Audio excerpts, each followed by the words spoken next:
I'm Miss Douglas, and today we'll be reading William Shakespeare Twelfth Night, which has been rewritten by Andrew Matthews and Tony Ross. So the Twelfth Night is based in the 1600s, on the coast, nice beach scene, a place called Illyria. Fictional as far as I'm aware. It follows the story of twins, Viola and Sebastian, who become shipwrecked, and Viola disguises herself as a male called Cesario to fit in with the local township. She meets and falls in love with Duke Orsino, who is in love with Countess Olivia. But then when Countess Olivia meets Viola, who's pretending to be Cesario, Olivia falls in love with Viola. And it's just a bit of a messed up love story in the 1600s. So, main characters, obviously, Sebastian, twin brother to Viola, twin sister to Sebastian, who's also referred to as Cesario, which is her alter ego, perhaps could be stated. Countess Olivia, Duke Orsino, Malvolio, basically a creep who follows Olivia around. Sir Toby Belch is in the story, Sir Ague Cheek is, as I'll be referring to him, and an extra sailor, and that's all our main characters in this version of A Twelfth Night.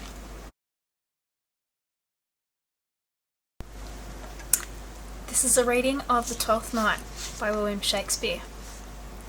Sebastian and his twin sister Viola were as alike as two raindrops. They had the same light brown hair, bright blue eyes, and winning smiles. Sometimes when they were children, Viola used to borrow Sebastian's clothes and pretend to be him, which confused everybody. The twins grew up together, were taught together, and they almost died together. That was on the day the ship in which they were travelling foundered on a treacherous reef and sank. Viola saved herself by clinging to Sebastian's clothes trunk and was washed up on the coast of Illyria. As she was a practical, quick-thinking person, Viola decided she would be safer if she disguised herself as a young man. So she tied up her hair, dressed in clothes that she took from her brother's trunk, and called herself Cesario. She prayed that Sebastian had survived the shipwreck, and for 3 days she sought news of him. But then her running man ran out. So still disguised as Cesario, she found a job as a page to Duke Orsino, ruler of Illyria. Orsino was delighted with his new page, and before long Viola had won his confidence and he had won her heart. The Duke was tall, dark, handsome and rich, and popular with his people, and yet he was not content. He moped about his palace during the day, and in the evenings listened to troubadours singing sad songs. He never laughed, and hardly smiled.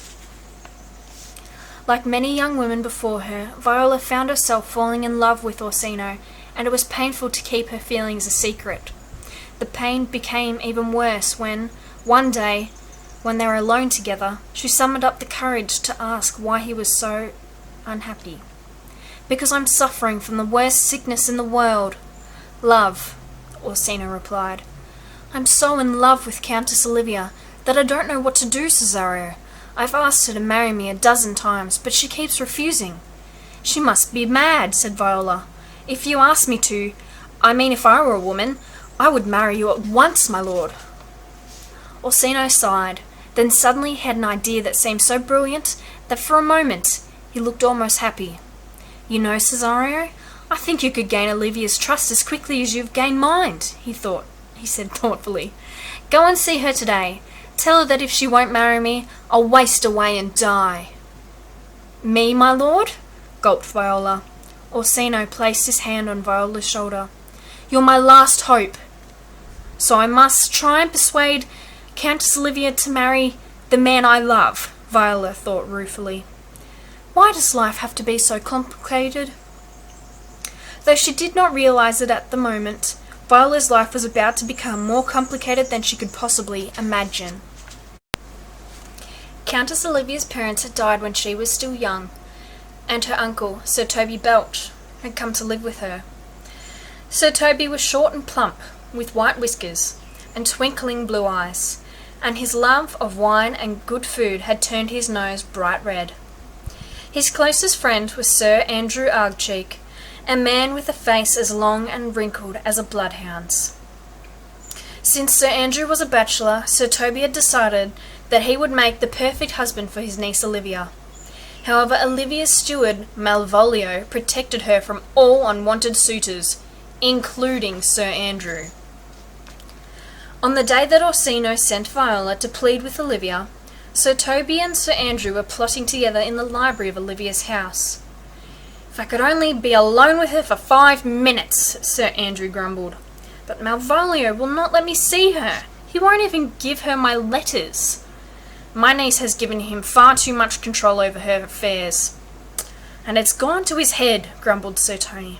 "Why, the other evening the scoundrel actually had the imprudence to tell me that I had drank too much."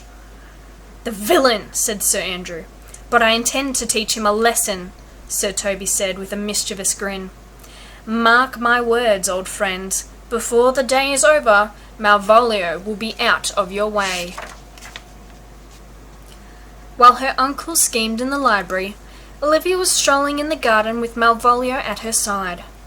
With his skinny body and black clothes, Malvolio resembled a bony shadow. "A young man called Cesario wishes to see you, my lady," he was saying to her. "He brings a message from the Duke Orsino." "Tell him to go away," said Olivia, and her green eyes flashed as she tossed her dark red hair in irritation.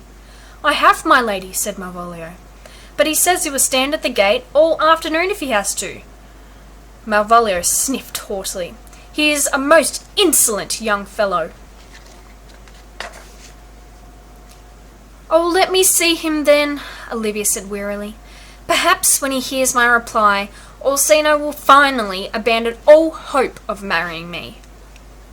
When Viola entered the garden, Olivia pretended to be interested in the blossoms on a rose bush, and gave Orsino's new messenger no more than a glance. "Sweet lady," said Viola, "now I see how beautiful you are. I understand why my master is so in love with you." Olivia, who hated flattery of any kind, snorted scornfully. "Beautiful?" she said. "I have 2 eyes, a nose, and a mouth, like everybody else, if that's what you mean." "Oh, so you are proud as well as lovely," said Viola. "It is a pity that the Duke loves a lady with such a hard heart." "Orsino doesn't really love me," Olivia declared. "He's just in love with the idea of being in love. Go and tell him I cannot make myself love him just because he wants me to." She looked up from the roses, and as she did so, she saw quite the most beautiful young man she had ever met. Her head swam giddily, and her heart began to pound. "Tell Orsino that I will never marry him," she said breathlessly. "And then come back to see me at once, Cesario." "Why?" frowned Viola. To tell me how he responds to my answer," Olivia said with a blush. Viola bowed and returned to go, leaving Olivia alone with a whirlwind of thoughts and feelings she had never experienced before. One moment Olivia wanted to laugh out loud, and the next she wanted to burst into tears. She was so confused that she did not notice Malvolio approaching. He seemed to drop out of the sky and landed in front of her. "I hope that young man did not offend you, my lady," Malvolio said. "Offend me?" said Olivia. "Why, no.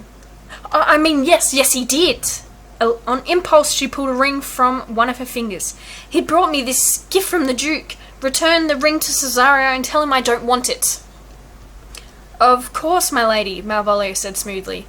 "Where is the fellow?" "Gone," said Olivia. "If you run, you'll soon catch up with him." "What? Run I?" gasped Malvolio. Then he bowed politely as he saw the angry green fire in Olivia's eyes. "I'll go at once," he said. Viola walked slowly. Her heart was heavy for Orsino and herself, and when a voice from behind called out, "Cesario!"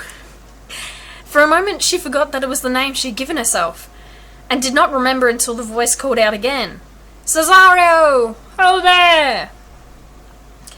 Viola turned and saw Malvolio running towards her, his elbows sticking out and his knobbly knees pumping up and down. This was surprise enough, but Viola was completely astonished when Malvolio offered her a ring. "You brought my lady this," he panted. "Now she wants you to take it back." "I didn't give her a ring," said Viola. Malvolio peevishly stamped his foot and threw the ring to the ground. "Let it lie there, then," he snapped. "I have better things to do than argue with the likes of you." He turned on his heel and marched angrily away. Viola stooped and, picking up the ring, saw on it a design of 2 hands holding a heart. "But this is a love token," she thought. "Young women don't send love tokens to other women." The truth fell on her like an avalanche. "Oh no," she cried. "Olivia thinks I'm a man, and she's fallen in love with me." Orsino was alone when Viola found him. He was singing a song about doomed lovers and how no matter how brightly the sun shone, somewhere the rain was sure to be pouring like tears. Viola waited until the song was over, then told Orsino what Olivia had said. Orsino closed his eyes. "Oh," he groaned tragically. "If you knew what agony love can be, Cesario." "Oh, I do, my lord," Viola said. Orsino unpinned a brooch from his doublet and handed it to Viola. "Then go to Olivia again," he said. "Give her this brooch and tell her that even though she will not be my wife, my love will last as long as the diamonds that are set into it." Meanwhile, Malvolio had returned to the garden. Olivia was not there, but as he hurried towards the house to find her, he found a letter lying on the path and picked it up. "Why, this is my lady's handwriting," Malvolio murmured. "Since I am her steward and her business is my business, it is my duty to read it." He was so interested in the letter that he failed to see Sir Toby and Sir Andrew hidden in a bank of laurel bushes nearby. "To M, my dearest love," Malvolio read aloud. "Though you are my servant, you are master of my heart. Be bold and my hand is yours. If you love me, wear yellow tights, cross-gartered, as a secret sign." Malvolio clutched the letter to his bosom. "Olivia loves me," he burbled. "I must change into yellow tights at once." As soon as Malvolio was out of sight, the laurel bushes began to shake with laughter. "I knew it would work," Sir Toby told Sir Andrew. "I can imitate my niece's handwriting well enough to deceive anybody. Now all we have to do is—" "Hush!" said Sir Andrew. "Someone is coming." Olivia and Viola were deep in conversation. They stopped in front of a bank of laurel bushes, and Viola said, "Then you have no new answer for the Duke?" "No," said Olivia, clutching Viola's hand. "But there are answers I would give to you, Cesario, if you would only ask me the questions." Viola gently took her hand away. "My lady, I am not at all that I seem to be," she said tactfully. "But I love you," exclaimed Olivia. "I loved you from the first moment I set eyes on you." "You might as well love a dream," Viola said. "You must forget me, my lady." And she slipped away, leaving Olivia in tears. In the bushes, Sir Andrew quivered with rage. "That chit of a youth has stolen Olivia's love," he hissed. "After him," urged Sir Toby. "Challenge him to a duel. That should see him off." "A duel?" said Sir Andrew, alarmed. "He won't dare to fight you," said Sir Toby. "That Cesario is nothing but a puny milksop. He'll turn tail and run the moment you draw your sword." While Sir Andrew went to waylay Viola at the garden gate, Olivia stumbled towards her house. Her eyes filled with tears. "Oh, Cesario," she whispered, "I must see you again, if only for a second." Then she saw Malvolio walking towards her. He was wearing yellow tights as bright as canaries, and his face was stretched into a ghastly smile. "Well met, my angel," he simpered. "Malvolio," said Olivia, "are you feeling quite well?" "Never better, my sweetness," Malvolio purred, stretching out his leg. "Have you noticed my yellow tights and cross garters?" "I could hardly miss them," Olivia replied. "I think that the heat has made you feverish. Wouldn't you like to lie down?" "Yes, with you by my side," said Malvolio. "Help!" cried Olivia. "Servants, take Malvolio away. He has lost his wits." Meanwhile, Viola, relieved to be going back to her master the Duke, suddenly found herself face to face with a furious Sir Andrew Agcheek. "Draw your sword, vile scoundrel," snarled Sir Andrew. "My sword?" Viola quailed. "But why?" "So I can fight you," Sir Andrew said. "Or are you a coward as well as a villain?" Reluctantly, Viola reached for her sword with a trembling hand, and at that same moment, most fortunately, a loud voice shouted, "Stop!" A hefty sailor appeared through the gateway.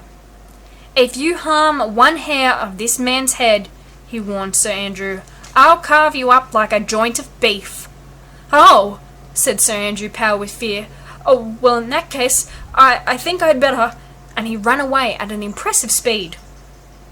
Viola felt weak with relief. "How can I ever thank you, kind stranger?" she said to the sailor.